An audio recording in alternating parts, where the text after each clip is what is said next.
écoutez, je suis ravi de vous accueillir aussi nombreux et nombreux ce soir pour cette rencontre avec Pinar Sellek. Deux mots sur le contexte. Cette rencontre, elle s'inscrit d'abord dans le cycle de conférences proposé par la faculté depuis maintenant 18 mois. Et puis, cette rencontre, elle s'inscrit aussi dans le cadre du mois du genre, dans lequel est impliquée l'Université Bretagne Sud pour la première fois, grâce à la mobilisation d'un certain nombre d'étudiantes, d'étudiants et de collègues que je remercie à nouveau. Et donc, c'est dans ce double contexte, Planète Conférence et Mois du Genre, qu'on a le plaisir d'accueillir Pinar Sellek. Alors, on m'a confié la mission de présenter rapidement Pinar Sellek et l'expert. Donc, Pinar, vous êtes né à Istanbul. Vous avez entamé, alors je résume évidemment, vous avez entamé des études de sociologie en 1992. Alors parce que je vous cite, il faut analyser les blessures de la société. Vous pensez qu'il faut analyser les blessures de la société pour être capable de les guérir. En 97, vous obtenez un DEA de sociologie avec un mémoire qui portait sur les transsexuels et les travestis. Et vous poursuivez, parallèlement, vous avez aussi entamé des recherches sur la question kurde. Et pour ce faire, vous avez effectué plusieurs voyages au Kurdistan, en France et en Allemagne, pour réaliser des entretiens destinés à alimenter un projet d'histoire orale. Et vous êtes arrêté en 1998, en juillet 1998, par la police d'Istanbul et torturé pour vous forcer à donner les noms des personnes que vous avez interviewées. Et vous avez été emprisonné de juillet 1998 à décembre 2000. Voilà, et vous avez par ailleurs été accusé d'avoir déposé une bombe. Ou peut-être durant les échanges pourra-t-on revenir sur ces différents épisodes. Libéré en décembre 2000, vous avez fondé ensuite en 2001 avec des féministes une association qui s'engage dans les mobilisations contre les violences faites aux femmes. Vous avez, alors il y a eu plusieurs procès, 4 acquittements qui ont tous été annulés. Depuis, et vous avez été condamné à la prison à perpétuité. Alors vous voyez, voilà. 2013. Bon, alors vous voyez, comme quoi les sources ne sont pas toutes fiables, même celles que l'on croit. Voilà. Vous avez soutenu à Strasbourg en 2014 une thèse, et vous êtes depuis quelque temps enseignante-chercheuse à l'université de Nice, Sophia Antipolis. Nice Côte d'Azur. Les noms ont changé. En plus, voilà. Depuis que vous êtes arrivé en France en 2011, plusieurs de vos livres ont été traduits. Et aujourd'hui, vous allez essentiellement nous parler de votre dernier ouvrage, Chaudron militaire turc et production de sujets de violence. Voilà. J'ajoute, mais vous l'aurez remarqué, qu'il y a une table de libraire à la sortie de l'amphithéâtre, et je remercie Nathalie de sa présence ce soir. Avant de laisser la parole à ma collègue Véronique Mel qui animera la rencontre, je tenais à dire aussi que la présence de Pinar Sellek à l'Université de Bretagne Sud, elle a du sens parce que dans un certain nombre, en Turquie, mais dans d'autres pays dans le monde, des menaces pèsent sur ce qu'on appelle les libertés académiques. Les libertés académiques, c'est la liberté de chercher, c'est la liberté d'enseigner, c'est la liberté de publier, c'est la liberté également de diffuser ses travaux de recherche. Et c'est à ce titre que je suis très heureux que Pinar soit là ce soir, parce que à l'Université Bretagne Sud en général et à la Faculté des Lettres en particulier, nous sommes très attachés à ces libertés académiques. Écoutez, je ne vais pas être plus long parce que l'objet, c'est bel et bien d'échanger aujourd'hui avec Pinar Sellek. Je vous remercie encore, je vous souhaite une très belle soirée.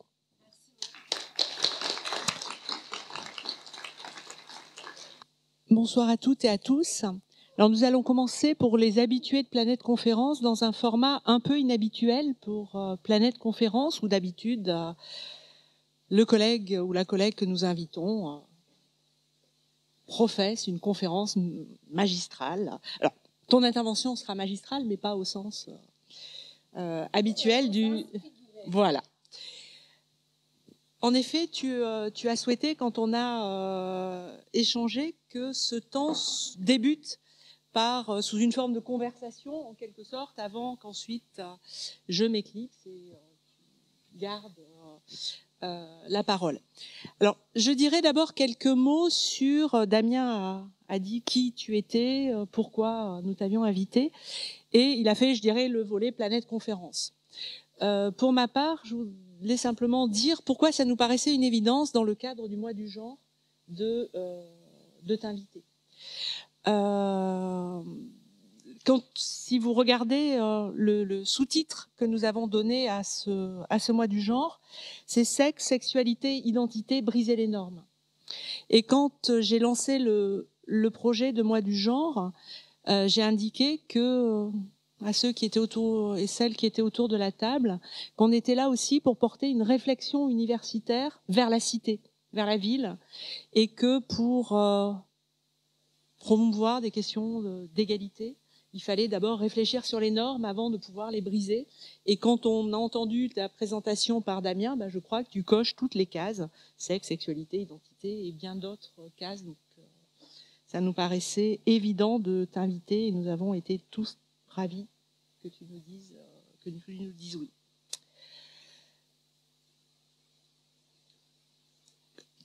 Quand je t'ai demandé ce que tu voulais faire, tu m'as dit, plutôt qu'une conférence, je veux parler de mon livre. Voilà, du travail et du livre. Alors, je suis un peu stressée parce que quand je vois comment elle traite Damien, alors que lui, il est directeur... Ah, je suis sauvée. Ah, je suis rassurée. D'habitude, quand on a un livre d'universitaire, on a une grosse somme avec plein de notes de bas de page, une énorme bibliographie. Et tu en fais des livres de ce type, des articles. Pourquoi avoir choisi finalement un petit format, grand public? Il y a des notes de bas de page, mais pas énormément. Et puis, j'ose pas dire un éditeur, une éditrice. Donc c'est publié à Des femmes, Antoinette Fouque. Voilà, pourquoi ce choix un peu inhabituel pour une universitaire? Si tu veux, avec deuxième question, Ça, c'est l'avantage de l'enseignement, c'est qu'on est adaptable. Dans ce livre, tu traites, alors le titre, vous l'avez au-dessus, le chaudron militaire turc, un exemple de production de la violence masculine. Si on résume, c'est une approche du patriarcat, c'est une déconstruction du patriarcat.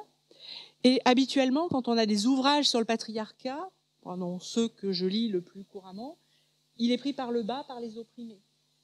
Et toi, tu arrives à décortiquer ce que sont les oppresseurs, comment ils le deviennent, pourquoi ce prisme-là? Merci beaucoup à vous et Véronique, à toi, Damien et surtout à Zuzena. Je ne sais pas si vous la connaissez, la plupart la connaissent. Donc, je pense que moi, je n'ai jamais voulu être sociologue. Je n'ai pas voulu être quelque chose. J'ai voulu faire des choses. Et donc, j'avais besoin de la sociologie pour comprendre, mais je ne vois pas c'est pas une identité. Donc, moi, je pense que quand j'étais venue en France, donc au laboratoire, on m'a demandé de faire une intervention sur la sociologie et la société, les liens, etc. Et comment tu peux être multi-engagé, parce que je ne sais pas si vous savez, je publie aussi des livres de contes, des romans, plein de choses. Et on me disait au début, quand j'étais venue en France, en Turquie, c'est pas comme ça. Pourquoi ces gens bougent comme ça? Et il me disait, mais tu es militant, tu es sociologue, universitaire, conteuse. En plus, je me dis militante de la poésie. De tout ça, comment ça peut arriver? Donc, on est dans un cadre très universitaire, on discute avec les collègues. J'ai dit, mais moi, je ne comprends pas, parce que je sais la sociologie, et j'enseigne la sociologie, je fais des recherches sociologiques, mais quand je fais l'amour le soir, Mais ils étaient noirs, donc, et j'étais étrangère, donc ça a passé. Et quand je fais l'amour le soir, je ne me fais pas en tant que sociologue. Ou quand je arrose les fleurs, je ne me fais pas en tant que sociologue. Donc, la sociologie, je la mobilise. Et parce que je suis aussi féministe, donc la sexualité, tout ça, c'est politique. Je peux faire la sociologie, ça peut m'être utile, mais je ne fais pas en tant que sociologue rien du tout. Et donc, bien évidemment, dans mon métier, nous sommes dans des groupes de recherche, on fait des choses ensemble, etc. Là, je veux bien continuer aussi le débat conceptuel et en m'inscrivant dans un débat collectif avec mes collègues. Ça, je le fais. Mais c'est pas pour cela que je suis devenue, j'ai appris la sociologie. Je suis devenue sociologue. Et parce que je voulais vraiment participer au débat collectif et utiliser mon savoir et pour juste allumer une petite briquet, une petite lumière. Et je sais que cela n'explique pas tout. Parce que la vie est complexe et multidimensionnelle, la sociologie peut, ou les sciences sociales en général, je ne dis pas que la sociologie, peut juste allumer une partie. Et alors, si tu veux, chère Véronique, donc il faut vous voyez, ou vous voyez, ça, comme d'habitude.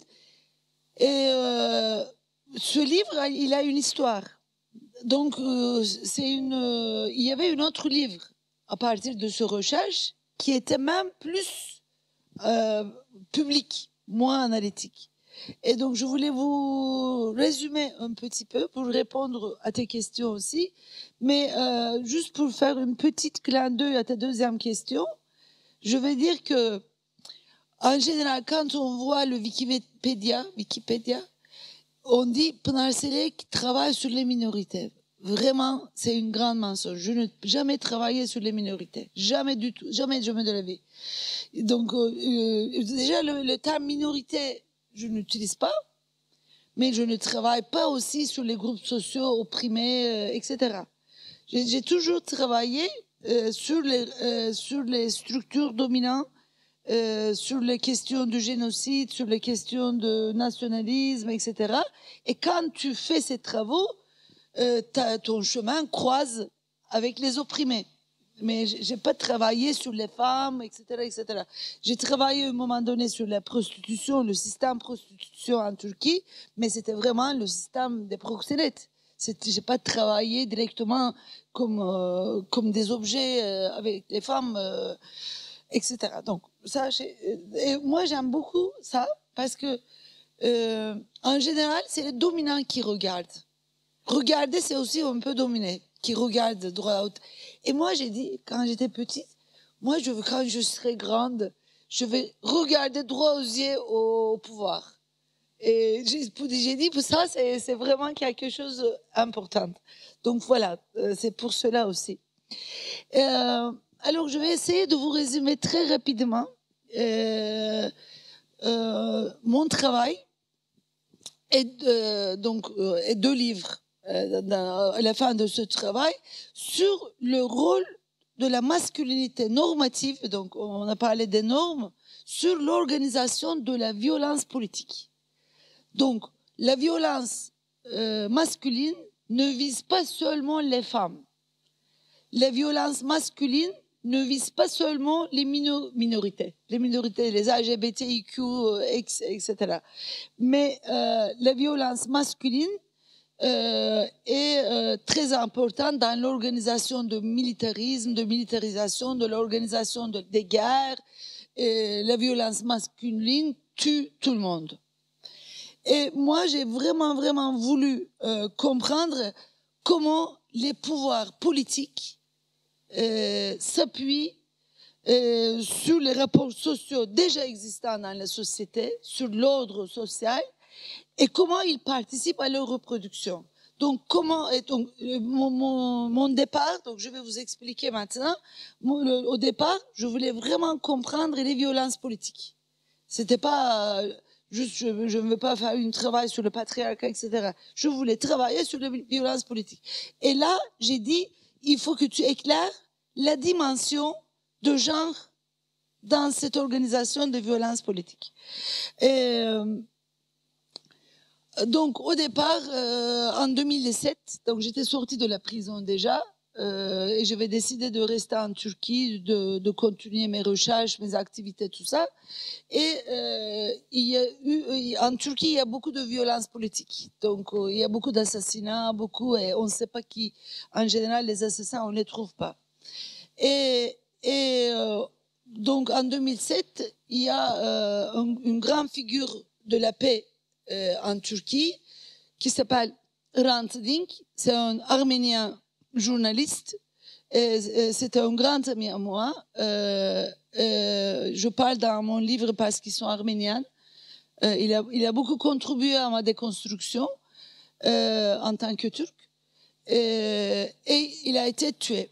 Il a été assassiné parce qu'il est allé très loin. Donc, si vous voulez, maintenant, je parle très rapidement pour juste donner les spots. C'est juste en français. Voilà. Et quand il était tué, on était sidérés. Donc, je ne veux pas vous raconter qu'est-ce qu'on sentait. Et le présumé assassin a été arrêté. Pour vous dire que cet assassin, il est libéré après, pour des bons comportements en prison. Il a été arrêté et il marchait entre les polices comme un héros. Donc, il avait comme ça, il n'avait pas de ça, mais comme ça. Et il était fier parce qu'il avait tué un Arménien, donc c'est génial pour les Turcs. Donc, il était comme ça. Et il a fait comme ça, sois raisonnable. C'est ce mot raisonne, donc je parle beaucoup dans ce livre, sois raisonnable. Donc il parlait à nous. Et là, j'ai dit, je connais cet homme, je connais où. Moi, j'étais très active auprès des... quand les trans en Turquie ont vécu des violences, etc. Donc j'étais très active là-bas. Et c'était des loups gris, des fascistes turcs qui étaient très donc c'est eux qui attaquaient les trans. Et moi, j'ai dit peut-être je l'ai vu où j'ai dit je les ai vus contre les Kurdes, je les ai vus contre les Arméniens, je les ai vus quelque part. J'ai vu cet homme. Et après j'ai dit non, mais moi je connais ce langage de mec qui dit sois raisonnable. Et le lendemain, c'est ça il y avait les funérailles de mon ami, de notre ami, et la compagne de Hrant, Raquel, elle a pu dire, malgré sa douleur, elle a dit, c'est pas important d'arrêter un assassin, quelqu'un, etc., parce qu'elle savait que c'était l'État, et cet assassin va sortir de la prison. Elle a dit, c'est plutôt, il faut sonder les ténèbres qui transforment un bébé en un assassin. Et là, c'était claque, c'était comme un ordre. J'ai dit oui.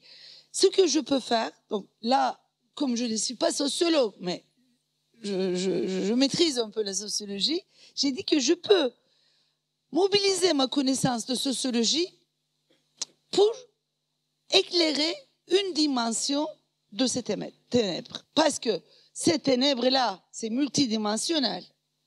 Il faut voir le nationalisme, il faut voir le militarisme, il faut voir beaucoup de choses. Et moi, j'ai dit, moi, je peux vraiment éclairer la partie, le rôle de la masculinité normative, de la domination masculine dans ce processus.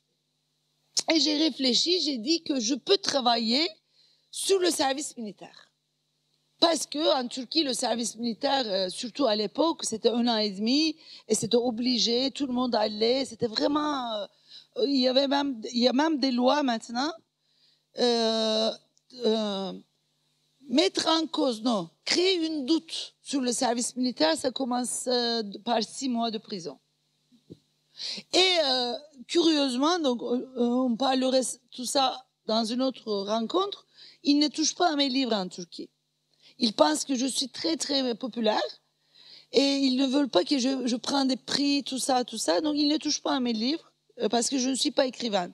Comme il n'y a pas des Kurdes, ils pensent qu'il n'y a pas des choses. Donc, ils disent que Pınar, c'est une criminelle. Donc, ils m'accusent de terrorisme, ils inventent les choses. Et donc, moi, j'ai dit, je peux faire cette recherche. Donc, comme ils ne touchent pas à mes livres, donc je peux le faire. Donc, j'ai fait ce travail. Et donc, je vais dire juste quelques mots par rapport à ce travail.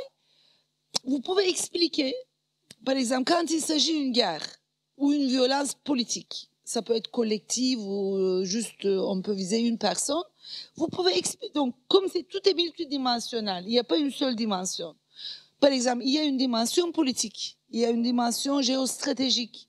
Par exemple, quand on discute une Première Guerre mondiale, on peut discuter sur les raisons économiques, géostratégiques, colonialisme, on peut parler beaucoup de choses. Et ça, c'est très important. Mais aussi, il faut voir comment c'est possible, comment les pouvoirs mobilisent tant d'hommes et comment les personnes peuvent aller pour se faire tuer aussi, pas seulement pour tuer, mais pour se faire tuer aussi. Donc, cette question, comment m'intriguait beaucoup. Et là, donc j'ai dit que comment l'ordre militariste reproduit par le dressage des corps masculins leur exercice à la violence. Comment ils arrivent à leur apprendre la violence. Et j'ai dit que l'État participe à l'apprentissage de la violence des hommes. Les hommes apprennent la violence dans les rues, dans plein d'endroits. Mais l'État, surtout en Turquie à cette période, surtout, par le service militaire, les rassemble et leur apprend qu'ils sont un corps collectif et ils peuvent lutter ensemble contre quelque chose. Donc là, et eux, ils se sentent faire partie d'une classe de sexe et on leur dit, vous êtes dominant. Vous n'êtes pas femme, vous n'êtes pas homo, vous n'êtes pas je sais pas quoi.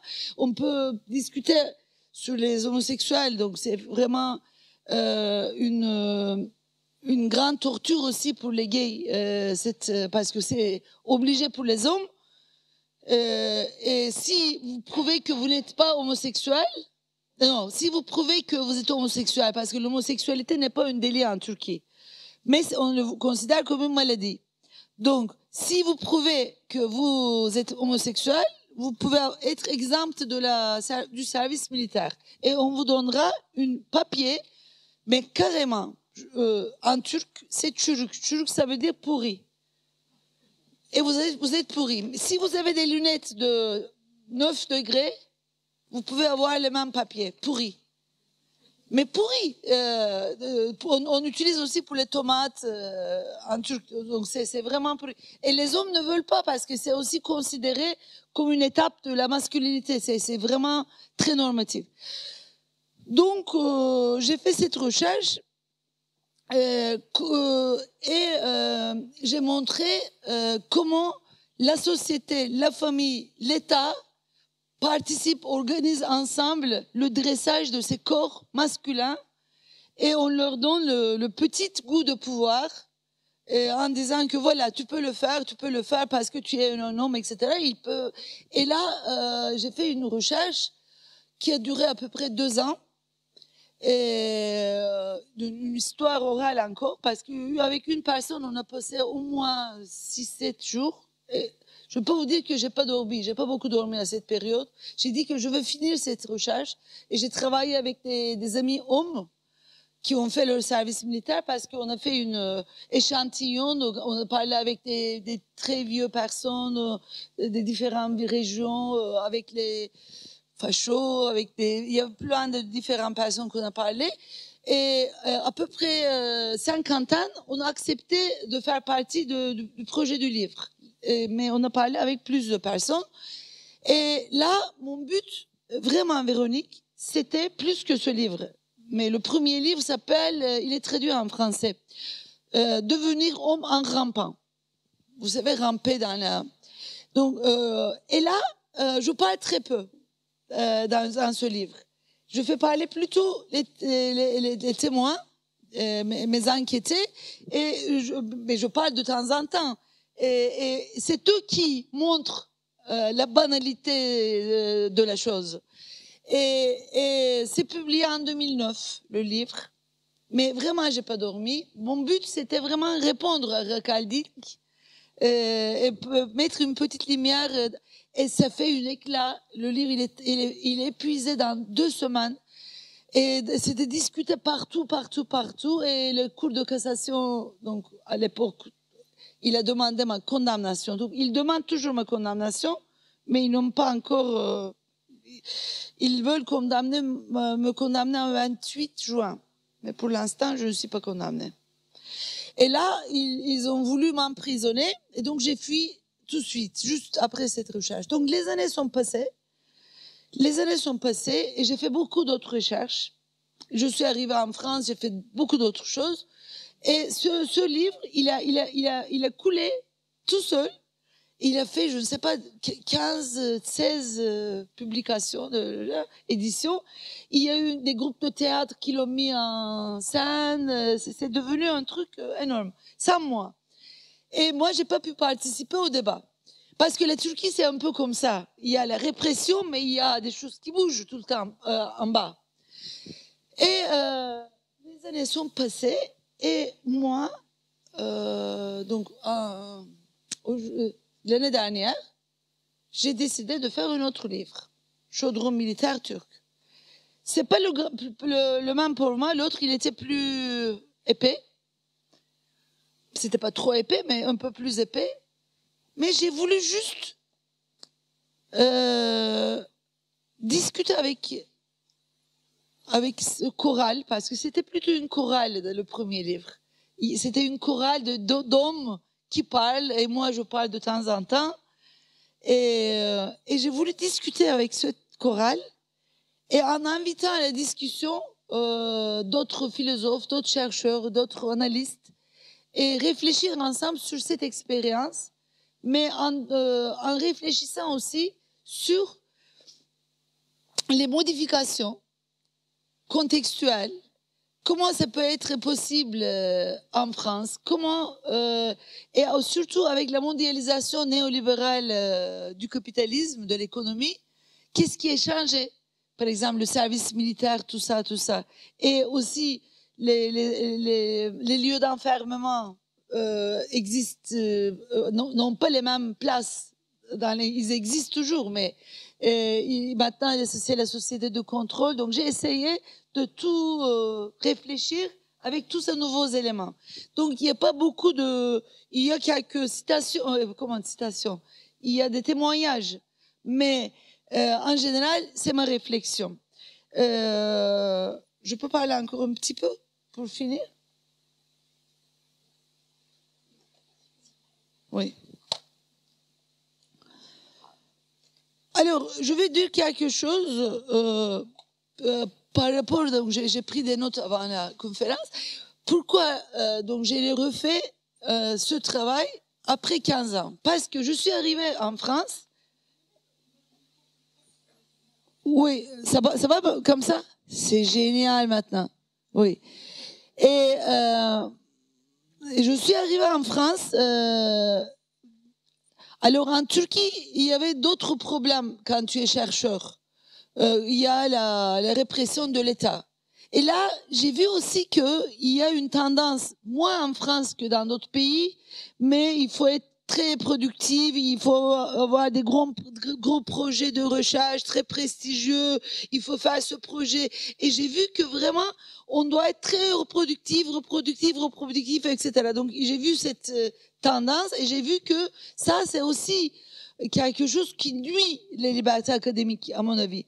Donc moi, j'ai dit que moi, au lieu de vraiment être dans ces concurrences, je peux aussi dire que moi, j'avais fait une recherche, je peux revenir sur cette recherche et je peux réfléchir à petit feu, sans courir, vraiment réfléchir sur et faire une discussion cool, comme j'aime, avec cette chorale. Et ce que j'ai fait. Premièrement, c'était ça. Donc j'ai voulu pousser les réflexions parce que la première, c'était un peu à la hâte. Je vous ai dit, j'avais pas dormi. Là, j'ai dormi, par exemple. J'avais pas dormi. J'ai vraiment voulu intervenir au débat public en Turquie à l'époque. Et là, j'ai dormi, j'ai réfléchi, j'ai discuté, tout ça, tout ça. Et aussi, j'ai vu la même problématique dans le monde. Donc ça, c'est la banalisation de la violence. J'ai pas besoin de vous donner des exemples. Est-ce que c'est bon comme ça ou je coule vraiment? D'accord. Donc aussi une troisième chose, les recherches, elle est reposée. Je ne sais pas comment vous dire. Elle était reposée. Parce qu'au début, j'étais dans l'émotion de perdre de mon ami, tout ça, et de découvrir beaucoup de choses en écoutant les hommes, tout le temps, les mêmes choses, sans dormir. J'étais dans l'émotion totale. Et là, j'ai dit, maintenant, il y a une distance avec ma recherche et moi, et je peux avoir un autre regard. Donc, j'ai voulu oser ça. Et j'ai fait. Et je pense que dans ce livre, je propose une petite réflexion vers la fin, qu'il y a la banalisation de la violence, c'est plusieurs niveaux. Premier niveau, ça peut être ne pas voir. Deuxième, aider. L'autre, effectuer. Donc, banalisation de la violence, vous savez, Hannah Arendt parlait beaucoup. Et donc, qu'est-ce que c'est que la banalisation de la violence? Il y a plusieurs niveaux. Donc, j'ai commencé à réfléchir ça. Et donc, après, c'est multidimensionnel et multifactoriel. Et il y a une dimension structurelle. Dans les dimensions structurelles, il y a la structuration de la violence, et liée au rapport de pouvoir, en général dans la société, au système de domination. Et donc, comme on parle, par exemple, pour les violences faites aux femmes, les caractères systémiques des violences, etc. Donc, il y a une dimension structurelle. Et comment l'ordre politique s'appuie sur l'ordre social et quels mécanismes jouent les rôles, etc. J'ai essayé de répondre à ces questions, surtout quand les pouvoirs sont en difficulté. Donc, comment ils mobilisent ça. Mais aussi la structuration des relations sociales dans les groupes un peu où se retrouvent des personnes du même genre. C'est-à-dire, surtout, j'ai vu, cette recherche m'a montré que les hommes apprennent le patriarcat entre eux, avant de passer aux femmes. Donc, il y a une grande hiérarchie et grande concurrence, et ils créent une culture, ils apprennent leur place dans leur relation. Et aussi structurel, donc il faut que les hommes se mettent en relation pour que les relations se structurent et créent d'autres types de ressources aussi pour ces hommes. Donc j'ai montré un petit peu ça. Je fais des spots. D'accord? Et après, il y a aussi un processus de légitimation. Donc, quand Hannah Arendt parlait comment banalisation de la violence, donc il y a la dimension structurelle, pouvoir, relationnel, tout ça. Il y a une dimension aussi de légitimation, comment ça se légitime. Il y a différentes sources d'influence. Quelquefois, et appareils idéologiques, etc. Quelquefois, ça peut être religion, nationalisme, mais il peut y avoir plusieurs choses, médias, et aussi l'apprentissage. Donc, j'ai expliqué dans ce petit livre qui est aussi l'apprentissage. Donc, comment ils apprennent, comment ils transfèrent, ils partagent aussi leurs expériences, comment l'État participe aussi à cet apprentissage. Appelé comment c'est pas seulement utilisation de la violence, j'ai dit tout à l'heure, pour applaudir ou tourner les regards. Donc comment on s'habitue à ça et comment on nous met dans le rang. Et donc j'ai un peu pensé au lieu d'enfermement que parlait Michel Foucault, et que le service militaire c'est un lieu d'enfermement.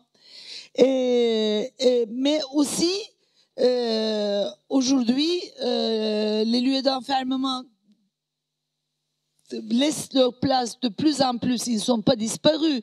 Ils coexistent avec la société de contrôle, avec les nouveaux dispositifs qui diminuent le besoin des lieux d'enfermement, comme les écoles, etc., etc. Et aussi, il y a une dimension individuelle que j'ai remarquée, c'est là que je vais finir mon discours. Là, bien évidemment, les dimensions individuelles et les dimensions structurelles sont liées. Ce que dit Hannah Arendt dans son livre Procès de Eichmann, par rapport aux dimensions individuelles, par rapport à lui, elle dit il y a le conformisme. Donc, conformisme peut être plusieurs niveaux. Tourner la tête aussi, ça peut être conformisme. Donc, en parlant de Eichmann, elle dit que c'est pas un monstre, c'est une personne normale, mais il y a trois choses qui peuvent rendre une personne normale en un monstre. Et conformisme, absence de pensée. Et absence de pensée, il faut réfléchir là-dessus parce qu'absence de pensée, elle dit, c'est pas être stupide. Et elle dit, au contraire, Eichmann n'était pas stupide, il pensait, il avait des tactiques, il avait une pensée, mais il ne réfléchissait pas. Il n'y avait pas la réflexion. Et parce que le conformisme aussi empêche la réflexion, non? On ne pousse pas les réflexions. Donc voilà, absence de pensée. Mais aussi, j'ai vu dans le service militaire, et même dans les écoles de temps en temps, les commandants disent qu'il faut occuper les soldats. Même s'il n'y a pas de travail, il faut jeter les patates par terre, il faut qu'ils ramassent. Donc il faut pas avoir le temps de réfléchir. Et aujourd'hui, les étudiantes souffrent de ça. Plein d'endroits, on travaille, on n'a pas le temps de réfléchir. C'est vraiment l'apprentissage de violence, c'est un processus très important. En 68, j'ai lu dans un livre d'histoire, les ventes de livres, c'était comme ça. Et j'ai cru que c'était à cause des mouvements, etc. On m'a dit non, Pnage, parce que je ne connaissais pas bien l'histoire de la France. Ils m'ont dit non, il y avait les grèves. Donc les gens avaient le temps de lire des livres. Donc je sais pas. Donc absence de pensée me fait beaucoup maintenant avec les téléphones, tout le temps, tu es occupé. Et voilà. Alors elle disait Hannah Arendt, conformisme, absence de pensée et indifférence à l'autrui. Alors quand moi je regarde autour de moi, absence de pensée, conformisme, indifférence à l'autrui, c'est pas que Eichmann. Donc, il y a plusieurs niveaux. Donc, elle disait ça. Et moi, dans ce livre, j'ai dit Hannah, c'est ma copine Hannah. Je l'aime beaucoup. Je l'ai connue il y a longtemps. J'étais pas née encore, mais voilà, je l'ai connue quand j'avais 13-14 ans. Et j'étais tombée sur un livre. Et j'ai dit Hannah, oui, mais aussi, il y a les dimensions de domination masculine. Donc, on mobilise plus facilement les hommes. Et surtout parce que on leur dit que tu peux avoir un petit goût de pouvoir. Un petit goût de pouvoir. Dans cette recherche, moi, j'ai vu ça. Par exemple, le viol. Le viol, c'est pas un acte sexuel, c'est un petit moment de pouvoir, non? La pénétration, tu entres, c'est vraiment... Et donc, cette histoire de pouvoir, il faut vraiment souligner. Et moi, j'ai vu, donc j'ai démontré dans cette recherche tous les discours qui veulent le pouvoir. Et à travers ça, il y a beaucoup de rationalité, de stratégie, etc., etc. Et à la fin du livre, je fais une petite réflexion sur service national universel, comment comment ça se modifie. Il ne faut pas rester juste sur le service militaire, parce que service militaire, je l'ai choisi comme un terrain de recherche pour montrer comment on mobilise les personnes. Et là, je parle aussi de paramilitarisation. En Turquie, je parle de la place des loups gris, par exemple. C'est pour cela que les menaces sont devenues très fortes. a pris une place très importante. L'État ne détient plus comme avant la légitimité, entre guillemets, le monopole de la violence légitime. Parce qu'il y a plein de structures paramilitaires qui sont devenues légitimes, qui sont vraiment légales, qui ont une partie légale. Et la violence se privatise de plus en plus. En États-Unis, vous savez, les prisons sont privées. Et dans plein d'endroits, vous trouvez plein de...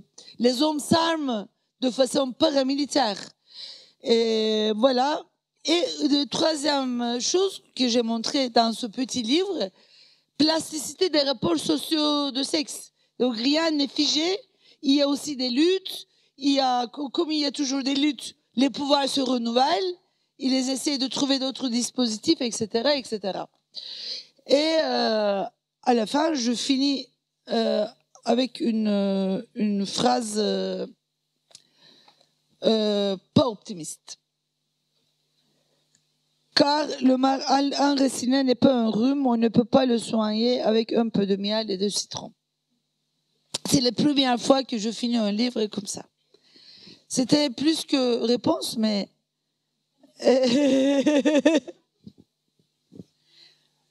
Quand elle m'a demandé de poser des questions, je lui ai dit, est-ce que tu es vraiment sûre d'avoir besoin de questions?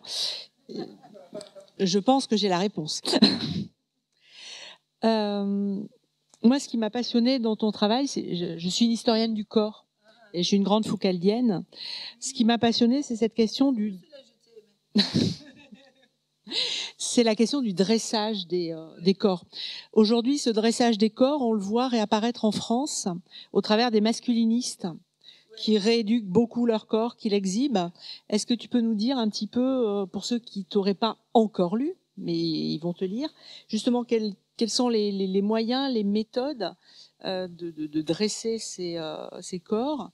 Comment la sexualité est utilisée dans ce dressage? Tu parles par exemple de la prostitution.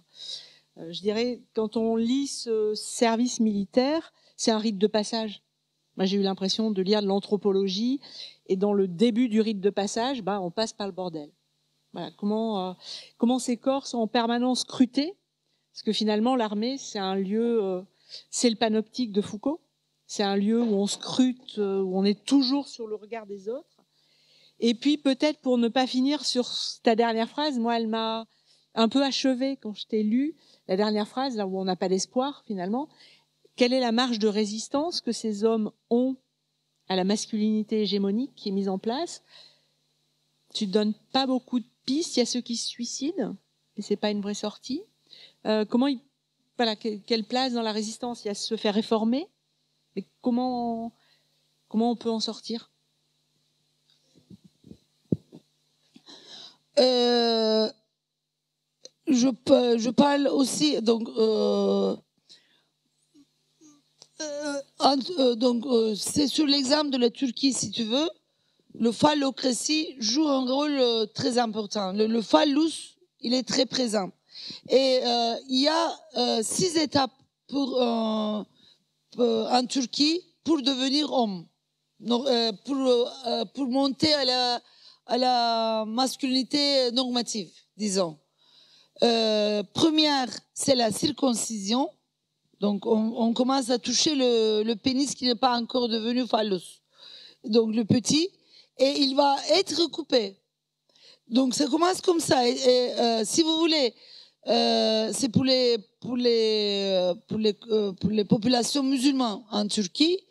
Mais si vous voulez, comme ils ont tué la plupart des Arméniens et des Grecs, et les Juifs, déjà, ils font la circoncision. Donc, en général, la plupart des personnes le font. Mais c'est pas comme les Arabes et comme les Juifs.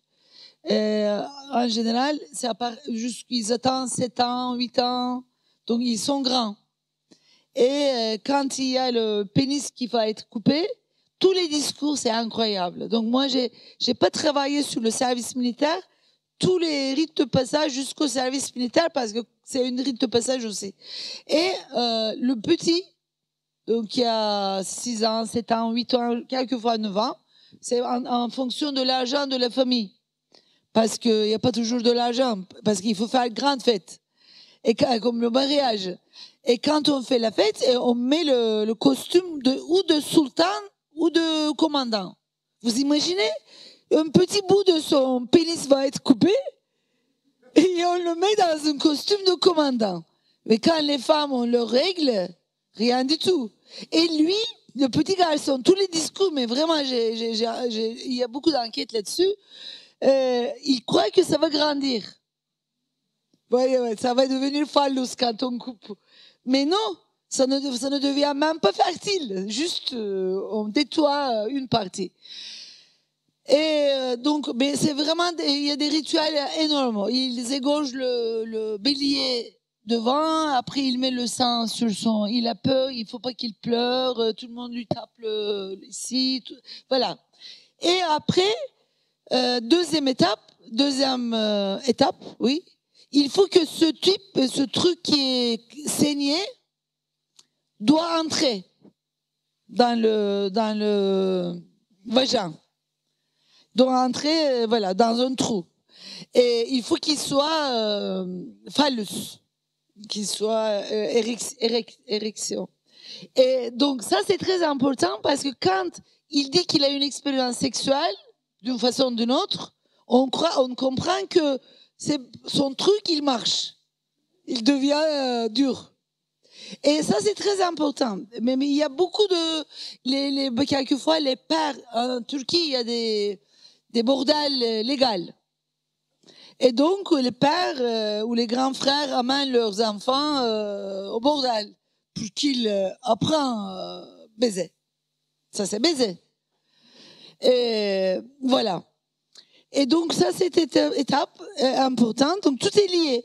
Et troisième étape, c'est service militaire. L'expérience sexuelle et service militaire. Et le service militaire, vraiment, mais il y a beaucoup de recherches sur les armées, etc., est entouré des bordels.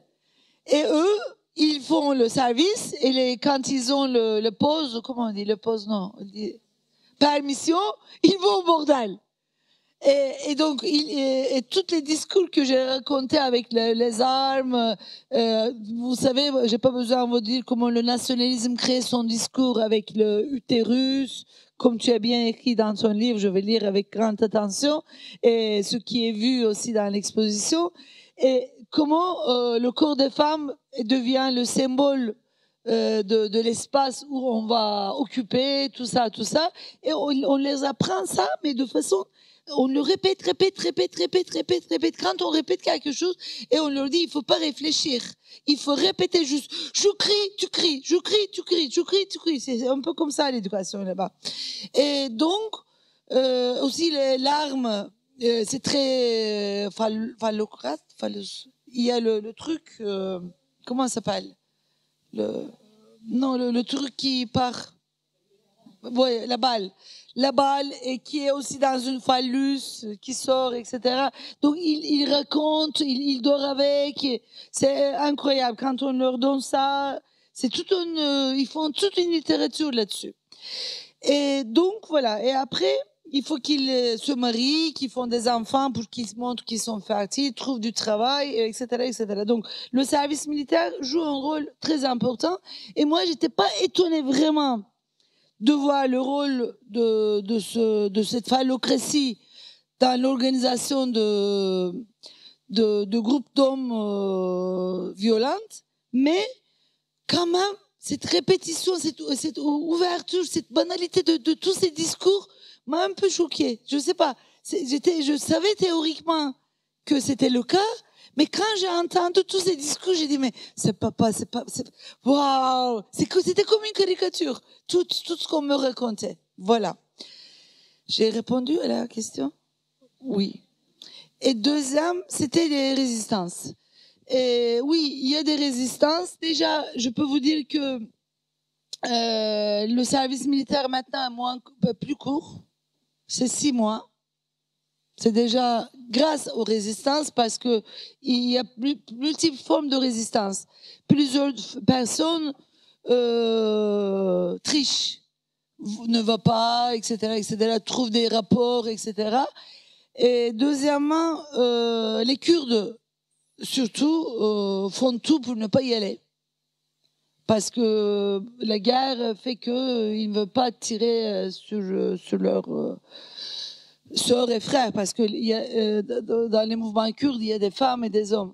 Et là, il y a aussi un mouvement antimilitariste qui est très, très important en Turquie, qui s'est développé autour du mouvement féministe et LGBT et anarchiste après les années 80. Et il y a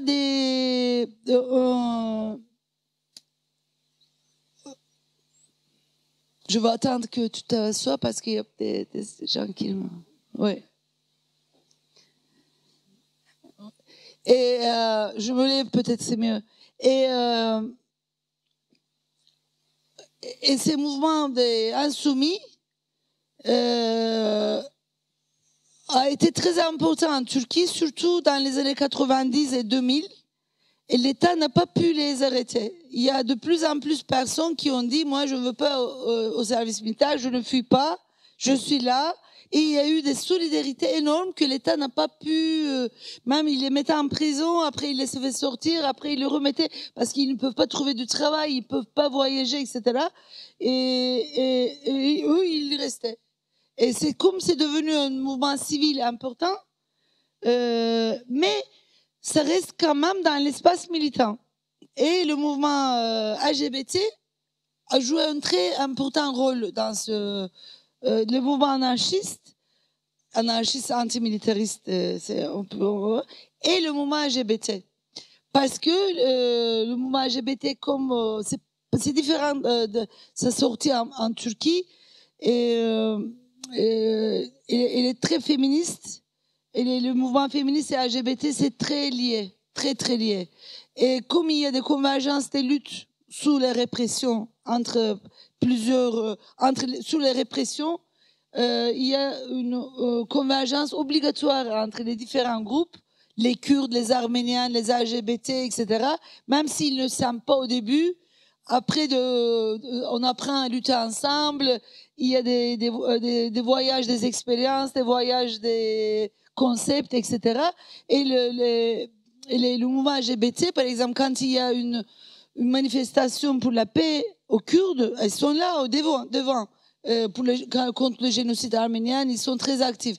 Et c'est ce mouvement-là c'est un mouvement assez libertaire, mais c'est très large aussi, qui a dit que nous, on va participer activement à la insoumission parce que pas parce qu'on est gay, parce que si tu prouves que tu es gay, tu ne vas pas.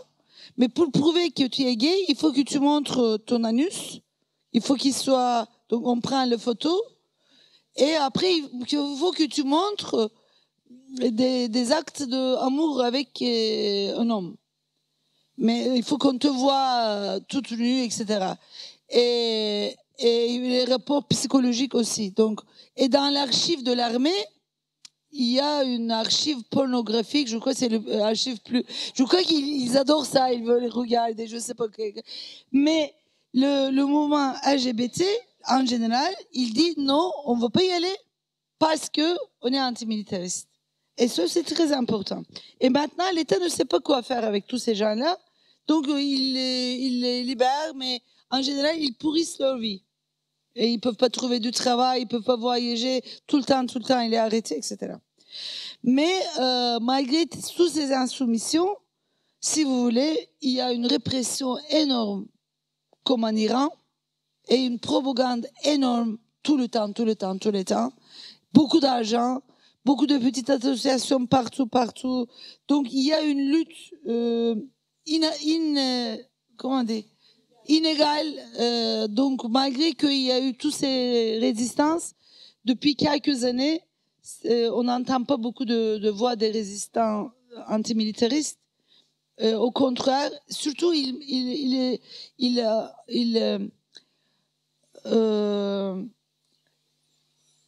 comment dire, ils ajoutent la religion dans ce processus parce qu'on n'a pas besoin d'amener au service militaire pour discipliner les corps.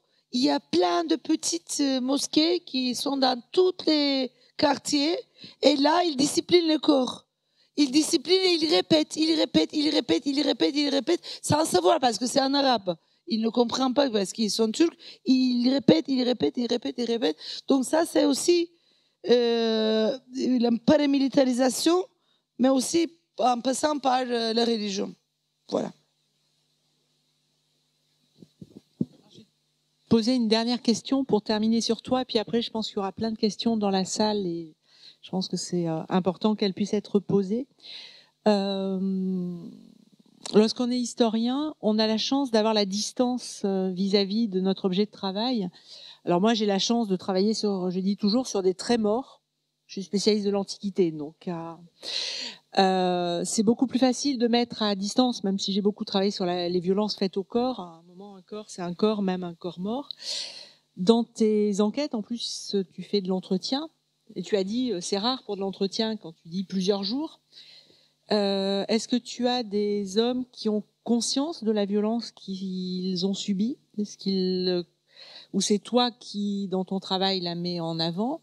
Et qu'est-ce que la sociologue, qu'est-ce que la femme fait de ces émotions-là? Je pense que tu en fais de l'écriture scientifique, de la poésie. Comment qu'est-ce qu'un chercheur fait de ces émotions? Merci. D'abord, la plupart de ces enquêtés, c'est pas moi qui ai parlé. Donc ça m'a sauvé un petit peu parce que je savais qu'il n'allait pas me raconter d'abord. Et c'était deux collègues qui ont travaillé, qui ont fait leur service militaire déjà, qui connaissaient le service militaire. Et on a décidé, et comme ils vont parler des violences refoulées, et à partir du deuxième, quatrième entretien, on a décidé de vraiment laisser au moins 5-6 jours pour une personne. Donc, avant donc si, par exemple, on fait 6 heures et après on arrête, on peut l'appeler dans quelques jours, on continue. Mais donc, on a toujours vu que le premier jour, les choses ne sortent pas. Et c'est le deuxième jour. Et toujours, on a des questions qui lui permettent de raconter. Mais vraiment, mes deux collègues étaient très, très attentifs. C'est moi qui avais tout préparé. Mais ils ont vraiment exécuté de façon très sérieuse parce qu'ils n'ont rien oublié.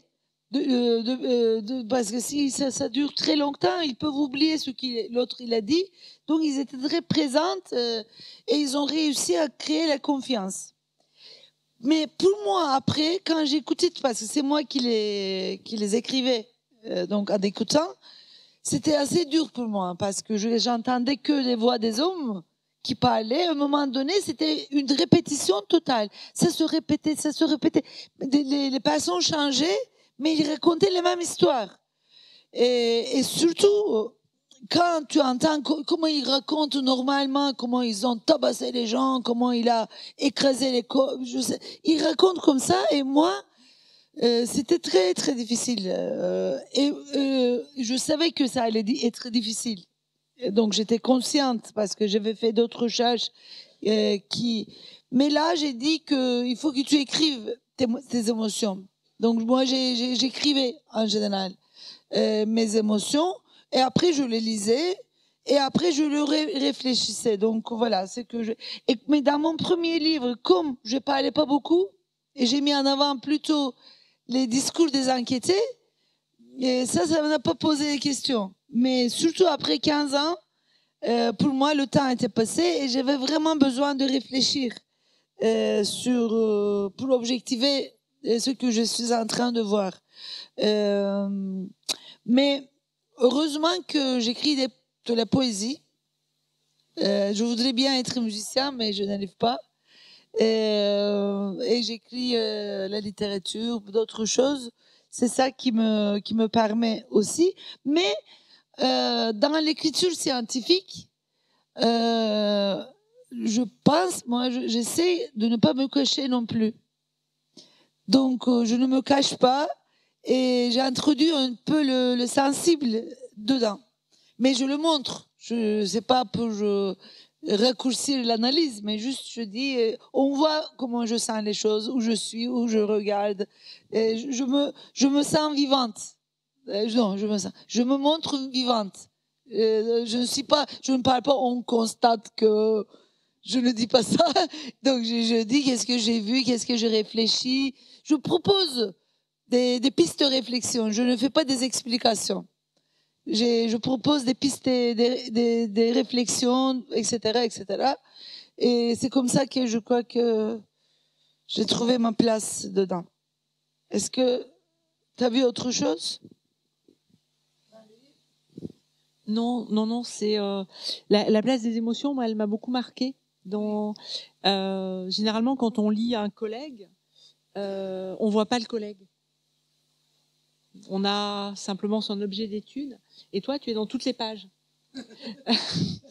Alors après, quand on t'écoute, on sait que tu es très présente et que tu as une capacité de présence. Mais je crois que c'est une des rares fois où j'ai vu autant de place. Mais c'est sain. C'est sain parce que les émotions, on les vit tous. En tant que chercheur, on est ce que d'autres ont appelé un savoir situé, mais on est aussi un chercheur situé ou une chercheuse située.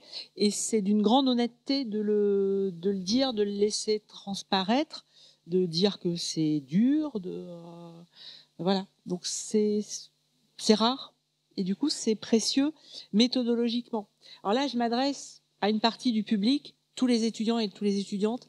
D'un point de vue méthodologique, le travail dans ce livre, il y a plein de pistes, qu'on soit sociologue, qu'on soit historien, qu'on soit philosophe ou autre.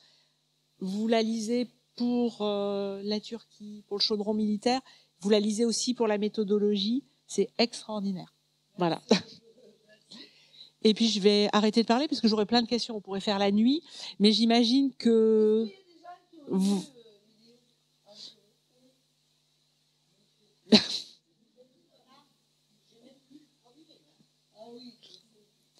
Voilà, donc je pense qu'on peut laisser. Oui, je pense que voilà, on a brossé les grandes idées, mais voilà, il y a plein de choses sans dire à la.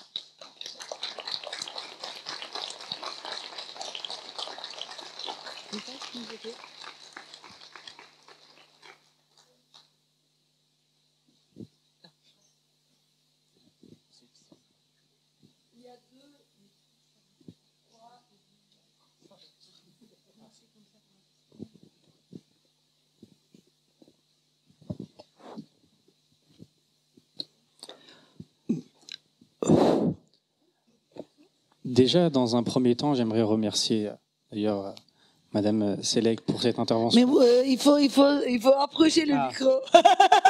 Je ne sais pas si on m'entend bien. Parfait. Déjà, dans un premier temps, j'aimerais remercier Madame Selek pour cette intervention qui est très inspirante. Dans un second temps, remercier l'université, la faculté de lettres, pour avoir organisé cet événement. Je suis agréablement surpris. Surpris de la bonne manière, évidemment. Ma question était, sachant à quel point vous êtes, pour le régime turc, ce que moi j'appelle leur kryptonite, c'est-à-dire le point faible du régime, dans le sens où non seulement vous êtes une voix qui est destinée pour eux à être éteindre, et le fait d'être une femme en plus, ça rajoute un degré, entre guillemets, supérieur à la volonté de ce genre de régime de vouloir vous nuire. Ma question était, sachant à quel point vous êtes une cible pour le régime d'Erdogan, depuis que vous êtes arrivé en France, est-ce que vous avez senti la main d'Ankara de près ou de loin? Je dis ça en connaissance de cause, sachant qu'en 2013, il y a eu un triple féminicide de 3 militantes kurdes qui ont été assassinées en plein cœur de Paris, et que le régime d'Erdogan a, on va dire, une facilité, ou plutôt à s'en prendre aux femmes, qui sont la cible parce que ce sont constamment les femmes qui portent le plus haut une idéologie qui est contre, on va dire, ce régime en place. On dit souvent que même dans les révolutions, les hommes ont toujours quelque chose à perdre, alors que les femmes n'en ont pas. Merci. Est-ce qu'on prend quelques questions ou comment on fait? Comment vous préférez? Réponse simple, d'accord. Donc, merci pour cette question. Si vous voulez, quand les Arméniens étaient venus en France après le génocide, moi, avant de venir en France, je croyais que les Arméniens ont bien vécu. Ils étaient plus confortables qu'ailleurs. Et après, j'ai appris leur histoire parce que j'ai fait une recherche en 2013-2014. Et j'ai vu la construction de diaspora en France, c'était très très dur. Il y a un film de Robert Guédican, Une histoire de fou. Regardez ce film, vous allez voir comment c'était même interdit de commémorer le génocide jusqu'aux années 70. Commémorer le génocide dans l'église était interdit. Donc le film commence un peu avec, pas au début, mais au début un petit peu, que à Marseille, une église arménienne, donc les Arméniens se retrouvent pour pleurer ensemble. Là, les CRS arrivent et les cassent parce que le consul turc a appelé. Et voilà. Donc, toutes ces complicités. En plus, nous savons que les grandes forces, les grandes puissances mondiales sont aussi responsables des grands malheurs au niveau mondial. Et donc, même si moi j'ai une statut, donc j'ai eu le statut de réfugié politique et après je suis devenue française, j'ai une protection fonctionnelle à la fac, etc. Parce qu'il y a beaucoup de personnes qui se mobilisent avec moi. Mais la Turquie arrive à limiter mon espace. D'abord, avec le mandat d'arrestation internationale. Je suis la co-responsable de l'Observatoire de migration dans les Alpes-Maritimes. La moitié de mes travaux sont en Ventimille jusqu'au Genova, jusqu'au Jeanne. Je ne peux pas aller là-bas. Je ne peux pas, j'habite juste à côté de la frontière depuis plus qu'un an. Je ne peux pas exercer ma recherche en France, en Europe, pardon. Parce que voilà, la Turquie arrive à empêcher mon terrain. Et donc, je ne peux pas partir ailleurs. Maintenant, je devrais être à Genève la semaine prochaine. Je ne peux pas, je veux participer en Zoom. Voilà, je fais comme ça. Je ne peux pas... il réussit quand même, la Turquie, même si on dit à Erdogan, on le critique, mais il réussit quand même à réduire mon terrain. Mais plus que ça, les menaces sont devenues très répétitives et maintenant l'Azerbaïdjan a participé à cette donc il n'y a pas que la Turquie, il y a l'Azerbaïdjan de manière comme moi je parle beaucoup du génocide des Arméniens et depuis donc j'ai une bouton d'alerte, j'ai tout donc voilà, c'est pas que moi qui dis, la police a beaucoup d'informations. Et ce livre, si vous voulez, je savais que ça ne va pas leur faire plaisir parce qu'à la fin du livre, je parle que le service militaire va perdre peut-être son importance petit à petit parce qu'il y a des nouveaux dispositifs qui se mettent en place, la mondialisation, paramilitarisation et les loups gris, la place de loups gris. Donc je savais que ça allait me coûter cher. Et je sais que les assassins, le dossier des 3 femmes kurdes qui étaient assassinées à Paris, c'est secret défense, donc on peut pas aller plus loin. Et l'assassin, il est mort en prison. Donc voilà, il y a beaucoup de choses qui nous donnent le sentiment de l'insécurité. Voilà. Mais moi, je compte plutôt à mes solidaires. Voilà. Et je dis que la vie, c'est comme ça. C'est bien de vivre comme une poésie.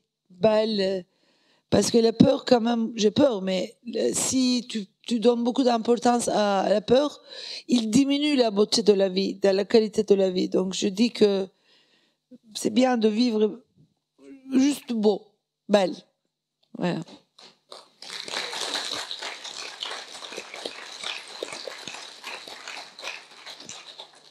Bon, moi, Théodore m'ignore, mais comme j'ai pas besoin d'un micro, je vais y aller carrément. Voilà. Donc, Ina, tu sais très bien que quand j'ai lu à nouveau le deuxième bouquin que tu as sorti, j'en ai pas besoin. Si. Et donc, je t'ai demandé si ce formatage des hommes par rapport au service militaire n'était pas finalement le même formatage qu'un pouvoir plus ou moins totalitaire peut exercer sur une population, qu'elle soit féminine ou masculine, pour l'amener à servir son idéologie. Parce que vous avez des femmes dans l'armée. Évidemment que les femmes, excusez-moi, ça va être un peu grossier ce que je vais dire. On ne va pas flatter le pénis devant les femmes. Peut-être qu'on va parler du clitoris, je ne sais pas. Mais toujours est-il qu'elles vont être dressées d'une certaine façon. Et vous savez qu'en France actuellement, on prend le chemin d'un dressage encore plus important et plus sournois, en préconisant le port de l'uniforme à l'école. Le port de l'uniforme à l'école, c'est quoi? C'est le formatage des individus pour servir une idéologie, quelle qu'elle soit.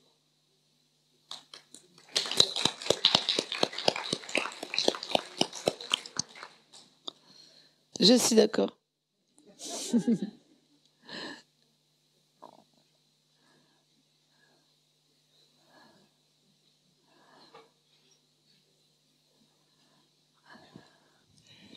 Merci pour. Il faut pas aller. Oui, je sais, oui. Non, c'est juste pour rigoler.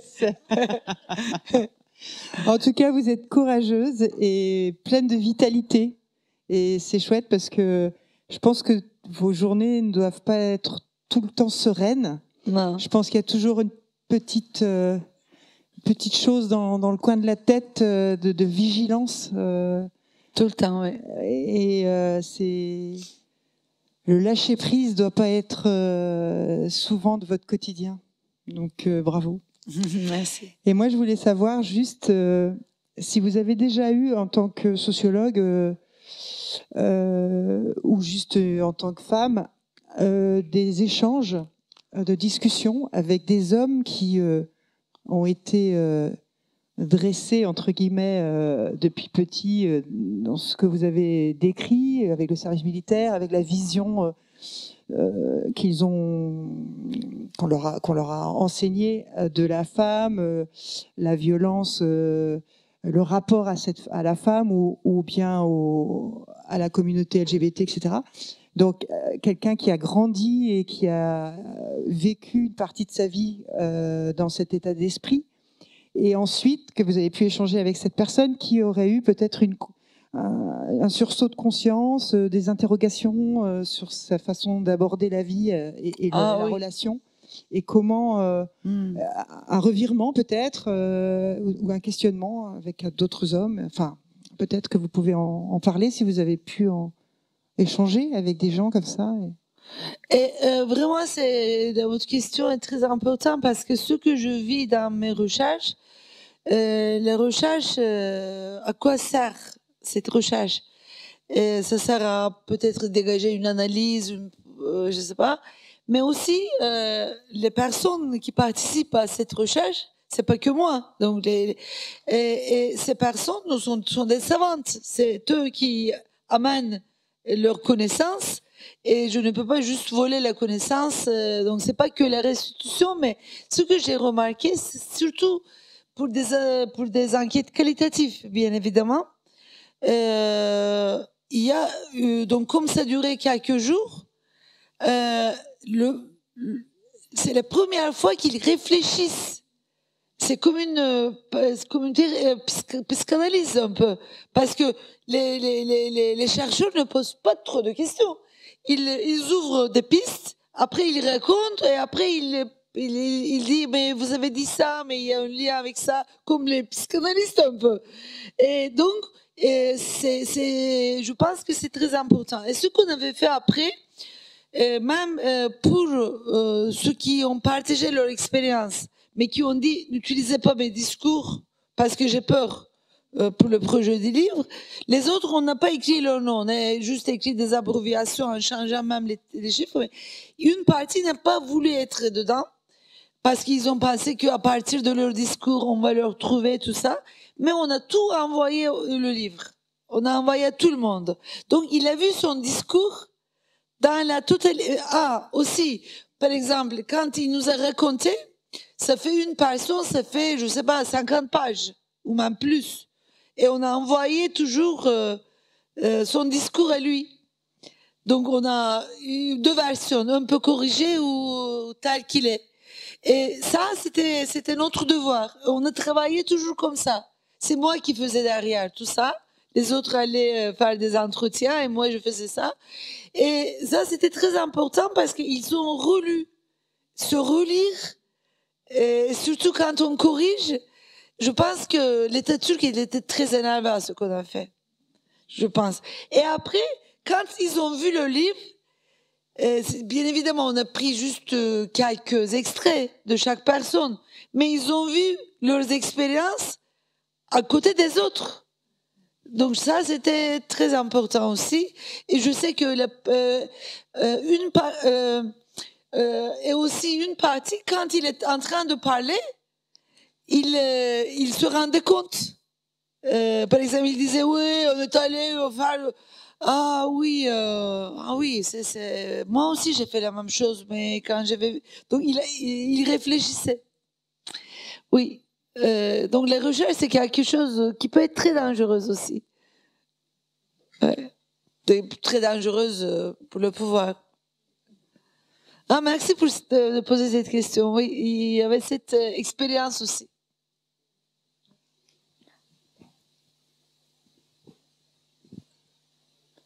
Mais, par exemple, quand j'avais travaillé sur le livre, n'a pas traduit.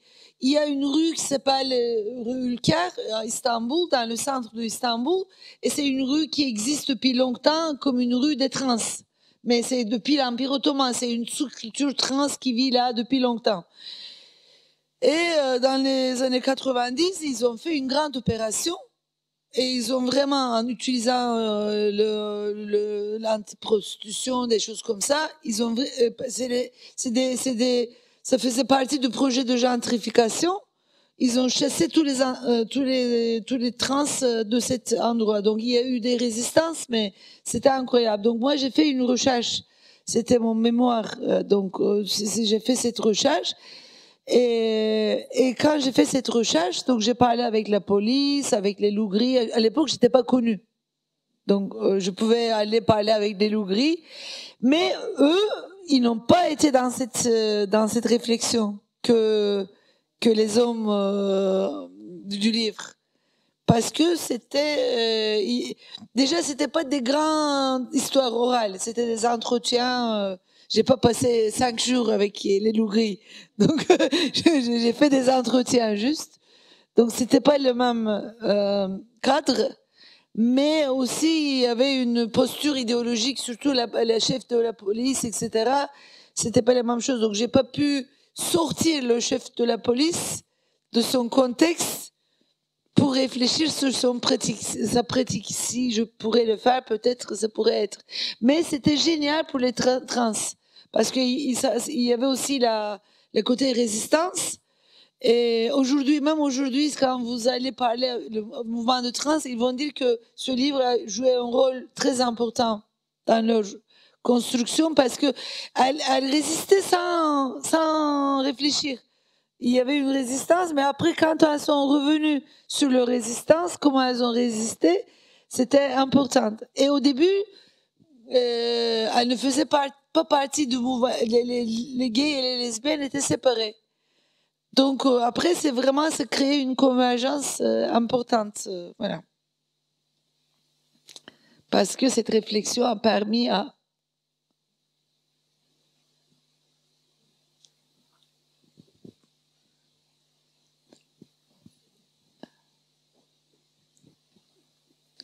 Évidemment, j'en profite. Sinon, je laisserai évidemment la parole aux autres s'ils ont des questions. Moi, j'en ai une tonne. Donc, si personne veut prendre la parole, c'est pour vous inciter évidemment à prendre la parole. Ma question étant, vous avez parlé tout à l'heure de convergence des luttes, notamment du mouvement LGBT, entre guillemets ce qu'on appelle entre guillemets les minorités. En tant que sociologue, quel est votre regard, je pense notamment par rapport à ce qu'on appelle la gynéologie. Donc, pour celles et ceux qui ne savent pas, la gynéologie, c'est l'étude de la libération des femmes par les femmes. Et donc, c'est une question du coup, sur laquelle j'aimerais avoir votre avis, plutôt votre regard en tant que sociologue. Qu'est-ce que vous en pensez, notamment du fait que c'est quelque chose qui ne se contente pas juste à la Turquie, qui passe en Iran, qui est très actuel. Donc, gynéologie, c'est une forme de féminisme des femmes dans le mouvement kurde, donc qu'elle essaie de développer. Et moi, depuis le début, je viens d'un contexte qui m'a montré qu'il n'y a pas une seule féminisme, il y a plusieurs féminismes. Donc, il y a des féminismes et des différentes perspectives. Et je pense que les femmes kurdes essaient comme les femmes, comme les blacks féministes à l'époque, comme les femmes en États-Unis, etc. Elles réfléchissent sur les sources d'influence des féminismes occidentaux. Elles réfléchissent sur elles-mêmes, elles réfléchissent sur leurs expériences. Mais je pense que dans les contextes de guerre, il y a plein de choses qui limitent les débats libres. Donc il y a beaucoup de difficultés pour que ces réflexions développent. Peut-être aujourd'hui ils disent généalogie, mais peut-être demain ça va être différent. Mais juste, il faut prendre au sérieux le questionnement des femmes kurdes par rapport, peut-être elles ne se trouvent pas directement dans le discours général féministe, etc. Moi, j'aime bien me dire féministe. Je viens de finir la préface. On va faire un livre qui va sortir chez Cambourakis sur les féminismes intersectionnels. Même intersectionnel, je ne dis pas, j'aime bien le dire, mais je viens d'une autre langue.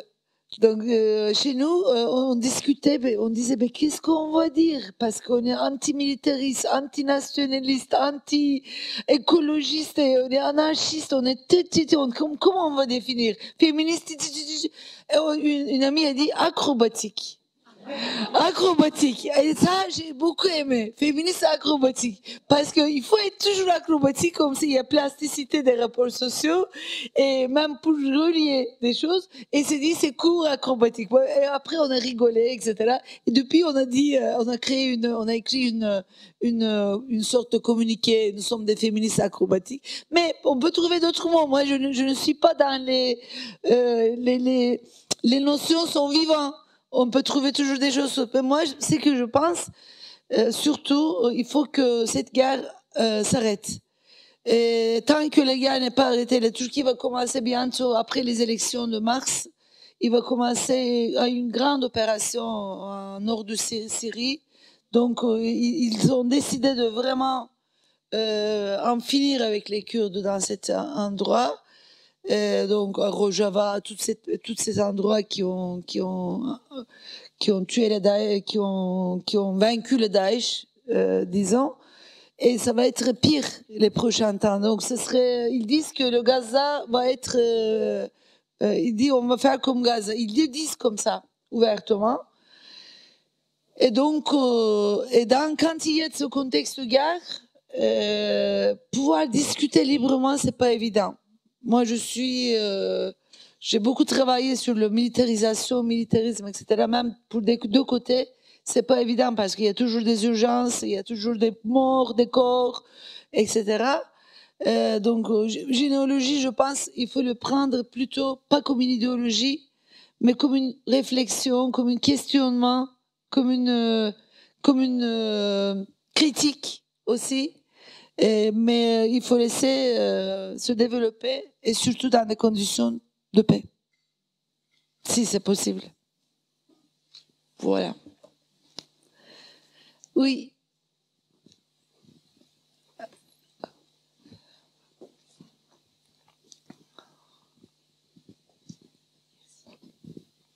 Déjà, merci pour ta force de vivre et ton humour. Je voudrais rebondir sur le fait que, ouais, effectivement, les victimes du patriarcat, c'est pas forcément les femmes, mais aussi les hommes.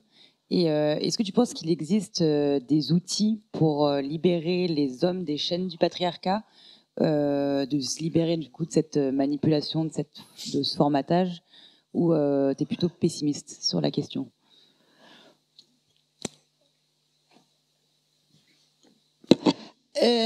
Juste avant de la publication du livre, donc en Turquie, moi je faisais partie d'un groupe féministe qui s'appelait Amargi. Et Amargi, c'était pas un nom turc, ni kurde, ni arménien. On a trouvé un nom sumer pour que tout le monde se soit parti. Comme c'est une langue morte, donc on a dit.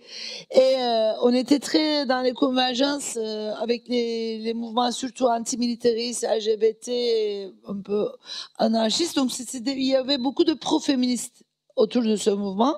Et dans cette période, il y a eu, je ne sais pas si vous avez entendu Pippa Bacca. Il y avait une Italienne, une femme de paix, mais pas féministe. Elle a mis une robe de mariage. Elle a fait une autostop pour la Palestine. Elle voulait aller en Palestine de l'Italie. Elle était dans je crois que c'était dans une secte, voilà. Elle était assez mystique. Et quand elle était venue en Turquie, elle est pu arriver avec l'autostop jusqu'à Turquie avec le robe de mariage. Et elle pensait que si elle mettait le robe du mariage, personne ne va la toucher. Comme elle n'était pas féministe, elle ne savait pas que ça incite.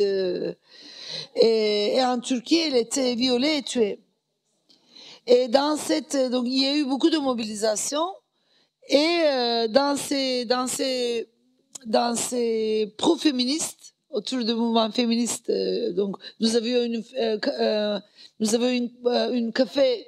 Dans une librairie café féministe à Margui aussi, et tous ces groupes faisaient leurs réunions là-bas. Donc tout le monde était là-bas, et ils ont créé un groupe qui s'appelle Nous ne sommes pas hommes. Nous ne sommes pas hommes dans le sens...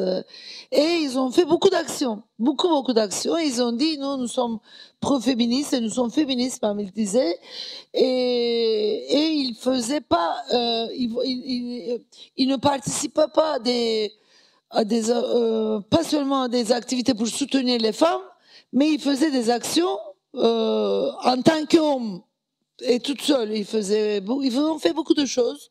Donc, ne pas aller au service militaire, c'est une des choses, mais en dehors de ça, ils ont fait des actions. Et si le viol, je ne sais pas ça, si l'homme doit faire ça, moi je ne suis pas homme. Et ils étaient devenus très médiatiques. Et moi, je les soutenais énormément. Et quand j'ai publié le livre au début, on discutait, etc. Et moi, j'avais des amis féministes un peu plus âgés que moi à l'époque. Elles me disaient que non, notre Ponal, tu vas voir, elles vont faire un peu, après ils vont arrêter. Tu vas voir, elles m'ont dit. Mais c'était vrai. Ils n'ont pas continué de façon... Donc, je ne dis pas que les hommes ne peuvent pas continuer, mais c'est pas plus... il y a des privilèges. Et c'est pas possible, c'est pas facile de sortir de ces privilèges. Et c'est possible. Mais moi, par exemple, j'ai commencé à réfléchir sur mon côté dominante en tant que Turque. Et j'ai découvert très tardivement plein de choses. La socialisation, pour le déconstruire, il faut vraiment faire un travail. J'ai réfléchi sur les chansons que j'aime, sur les films il y avait beaucoup de choses que je ne voyais pas. Je regardais, je ne voyais pas. Et parce que mon regard était construit, et c'était très difficile parce qu'ils sont arméniens, j'ai écrit ça. Et quand j'ai écrit parce qu'ils sont arméniens, j'ai cru que c'est bon, je suis bien. Et 10 ans après, j'ai dit ce que j'ai écrit, c'est pas vraiment. Je ne suis pas allée jusqu'au bout. Donc j'ai écrit une postface. Donc ça ne finit jamais. Donc je veux dire que contre ces structurations multidimensionnelles, multifactorielles, etc. Et surtout par rapport aux privilèges, il faut un travail, on ne peut pas en guérir avec un peu de miel et de citron. Mais c'est pas impossible. Mais juste, il faut pas attendre des miracles collectifs vite fait. Mais il peut y avoir plein de personnes. Et même l'insoumission, etc. C'est des actes de résistance importants, je pense. Est-ce que j'ai pu répondre? S'il n'y a plus de questions, moi je voudrais, avant que j'en aille, dire 2 mots en tant que présidente des 2 associations qui ont été un petit peu la cheville ouvrière de la venue de Pinard aujourd'hui à l'université de Bretagne Sud. Mais avant, par rapport à la question qui a été posée et à ta réponse, je voudrais rappeler une parole que cite Camus dans le premier Homme à propos de son père. Quand son père dit « un homme, ça s'empêche. Ça s'empêche de faire ceci, de faire cela. » Et tant que tous les hommes n'auront pas pris conscience que c'est à eux de s'empêcher de faire ce qu'on leur demande de faire, la même chose pour les femmes d'ailleurs, hein, mais surtout pour les hommes, puisque c'est le chaudron militaire, là, aujourd'hui. Voilà. Et je voudrais dire 2 mots à propos de nos 2 associations. Le comité de soutien à Pinard Select de Lorient et Bretagne Sud, que nous avons créé, et les 2 co-créatrices sont par là. Non, il n'y en a qu'une ce soir-là. Que nous avons créé il y a un peu plus d'1 an, parce que nous nous sommes dit qu'il faut absolument, face à cette poursuite politico-judiciaire dont elle est la victime depuis 26 ans, la moitié de son âge, hein, la moitié de son âge. Et elle résiste, et elle résistera toujours, parce qu'il n'y a pas moyen de la faire taire. Même moi, j'y arrive pas. Donc, on a créé ce comité de soutien, et si vous voulez apporter votre soutien à Pinard, c'est le moment ou jamais d'adhérer. Et puis, il y a une 2e association qui est aussi une des chevilles ouvrières de ce soir. C'est une autre association, hélas, que j'ai créée il y a 4-5 ans maintenant, qui s'appelle Voltairine et ses amis, amis I.E.S. Et donc, Voltairine organise des conférences sur les thèmes féministes et libertaires une fois par mois, de septembre à juin. J'en ai créé une autre, mais ce n'est pas le lieu d'en parler. Merci beaucoup, Susana. Merci beaucoup, vraiment.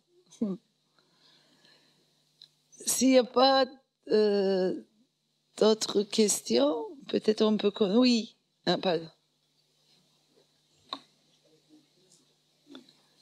Et après, ce serait le dernier. Merci à l'organisation et merci pour ta joie de vivre. Moi, je me demandais quel était ton regard sur les liens entre du coup la France et la Turquie, que ce soit au niveau rapports coloniaux, que ce soit au niveau rapport militaire, du coup, voilà, ça m'intéresse. Alors, bien évidemment, je ne suis pas la spécialiste de la question, mais ce que je sais, que la France a... déjà, aujourd'hui, on ne peut pas vraiment parler de l'économie nationale, donc la bourgeoisie française, etc. Beaucoup de choses passent par les multinationaux aujourd'hui. Mais je sais que la plupart des assurances en Turquie, c'est la France. C'est les entreprises. Il y a beaucoup d'investissements économiques et les voitures, plein de choses. Il n'y a eu jamais une expérience de colonisation avec la Turquie. C'est au contraire, la Turquie est colonisateur. Donc, mais avec les nouvelles formes de colonisation, si tu veux, la France, et c'est une alliée de la Turquie. Et c'est une alliée de la Turquie, surtout au niveau économique. Et si, même si on parle on critique, etc., mais il y a beaucoup de choses qui se passent en Turquie. Ça n'empêche pas de continuer tous les alliances, etc. Mais c'est pas seulement la France, c'est aussi l'Allemagne, c'est aussi toute l'Europe, c'est aussi les États-Unis. Et je pense que la France, quand même, c'est une des rares pays européens qui soutient plus concrètement l'Arménie et les Kurdes, un petit peu plus. Mais c'est plutôt, comme j'ai dit tout à l'heure, s'il y a un changement qui doit venir, ça va être de la population, de la société civile, qui va forcer ce gouvernement pour ne pas danser avec les loups, je pense. Sinon, les loups vont arriver. Qu'il y avait une chanson, non? Les loups rentrent.